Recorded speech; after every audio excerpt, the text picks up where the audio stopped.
حضرت محمد بن سیرین اور حضرت حسن بصری رضی اللہ تعالیٰ عنہ، ان دونوں کا ایک زمانہ ہے اور یہ دونوں تابعی ہیں۔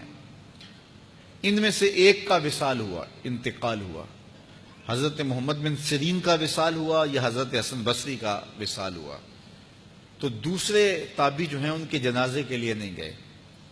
تو کسی نے ان کو پوچھا کہ آپ جنازے میں شامل نہیں ہوئے، تو انہوں نے کہا کہ میری نیت کا استحضار نہیں تھا۔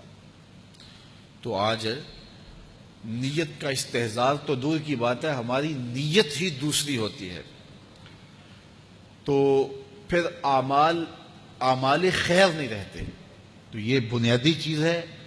تو جو لوگ حج کرنے جا رہے ہیں وہ اپنی نیت کا استحضار اور نیت کی تنقید اس کو اپنے اوپر لازم قرار دیں کہ کوئی اور غرض شامل نہ ہو، رضا الہی کا حصول یہ بنیادی نقطہ ہے حج کے مقاصد میں سے، کہ بندہ اس لیے اللہ کے حضور حج کرنے کے لیے جا رہا ہے۔ تو حاجی تو وہ بن ہی جائے گا، خود بخود ہی ہو جائے گا۔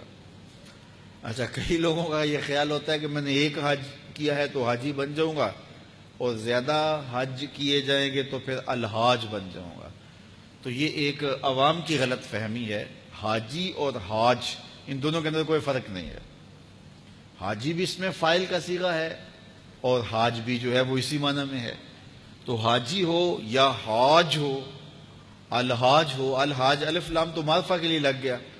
تو اس سے یہ جو لوگوں کے اندر غلط فہمی ہے کہ حاجی ایک حج کرنے والے کو کہتے ہیں، اور الحاج کئی جس نے حج کیے ہو، جسے فلاں تو الحاج ہے، یعنی اس نے بہت سارے حج کیے ہیں۔ تو ایک حج کرنے والا بھی الحاج ہو سکتا ہے اور متعدد حج کرنے والا بھی حاجی ہے۔ جس طرح ایک نماز پڑھنے والا بھی نمازی کہلا لیتا ہے اور روز نماز پڑھتا ہے وہ بھی نمازی ہے، تو اس کے لیے کوئی الگ سے لفظ نہیں ہے۔ اور بعض لوگوں کا یہ خیال ہے کہ جو جمعۃ المبارک کے دن حج آئے وہ حج اکبر ہوتا ہے اور باقی شاید چھوٹے حج ہوتے ہیں۔ تو یہ بات بھی غلط فہمی پر مشتمل ہے۔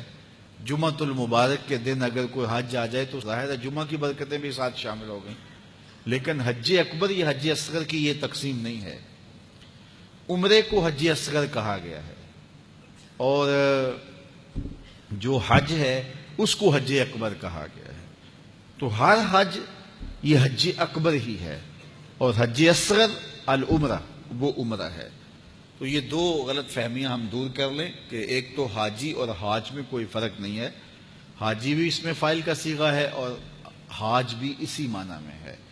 تو اگر کسی کو یہ شوق ہو کہ میں نے زیادہ حج کیے تو میں الحاج کہلا لوں گا، تو وہ جناب ایک سے بھی لکھ سکتا ہے۔ اس کو اگر اس لیے جانا ہے تو اتنے پیسے خرچ کرنے کی ضرورت نہیں ہے، وہ ایک حج سے بھی جو ہے وہ الحاج لکھ سکتا ہے۔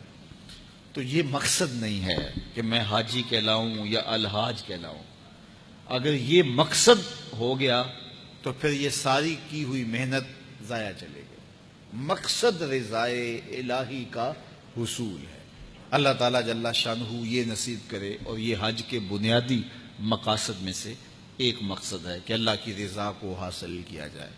فرمایا تمہارے گوشت، تمہارے خون اللہ کو نہیں پہنچتے۔ یہ جو تم قربانیاں ذبح کرتے ہو، نہ تو خون پہنچتا ہے نہ تمہارا گوشت اللہ کو پہنچتا ہے۔ گوشت تم خود کھا جاتے ہو، خون نالیوں میں بہہ جاتا ہے، تو پھر اللہ کو کیا پہنچا؟ نہ تمہارا خون پہنچا، نہ تمہارا گوشت پہنچا، نہ تمہارا پوست پہنچا۔ فرمایا اللہ کو تمہارے دل کا تقوی پہنچتا ہے۔ تو یہ نیت کے فرق سے عمل ہوتا ہے، یہ بات ذہن میں رکھیے گا۔